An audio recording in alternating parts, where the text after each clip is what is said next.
ফেসবুকে পেজ খুলে কিন্তু অনেক নতুন নতুন রান্না শিখেছি এবং আপনাদের সাথে শেয়ারও করছি। হয়তোবা ফেসবুক পেজ না খুললে এই রান্নাগুলো কখনো ট্রাই করা হতো না, আর এরকম মজার মজার খাবার কখনো খাওয়াও হতো না। এই তো একটা ভিডিওতে দেখেছিলাম যে একজনে এরকম কইদা দিয়ে মজার একটা চপ বানাচ্ছে, তাই ভাবলাম আমরা ওইটা ট্রাই করতে পারি। ঘরে যেহেতু কইদাও ছিল, চালের গুঁড়াও ছিল, তাই আম্মু আজকে এটাকে ট্রাই করলো। প্রথমে দেখেন কইদাটাকে কিন্তু কেটে এরকম করে একটা নকশা করে নেওয়া হয়েছে, তারপরে চালের গুঁড়া দিয়ে দেওয়া হলো। এখন মশলা দিয়ে দেওয়া হচ্ছে। মশলাতে প্রথমে যাচ্ছে পরিমাণ মতো লবণ, পরিমাণ মতো হলুদের গুঁড়া, পরিমাণ মতো ধনিয়ার গুঁড়া, পরিমাণ মতো মরিচের গুঁড়া। এখন এগুলোকে ভালো করে এটার সাথে মিশিয়ে নিয়ে অল্প অল্প পানি দিয়ে একটা ব্যাটার তৈরি করে নিতে হবে।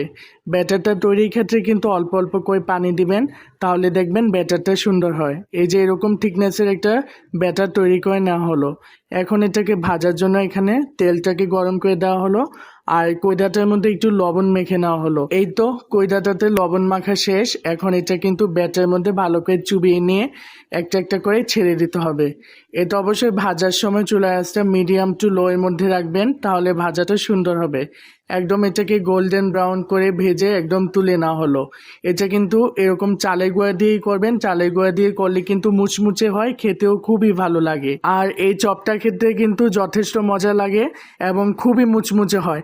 একবার এটা বাসায় ট্রাই করে দেখবেন, ইনশাল্লাহ ফ্যান হয়ে যাবেন। তো আজকের ভিডিওটা আপনাদের কাছে কেমন লাগলো অবশ্যই কমেন্ট করে জানাবেন।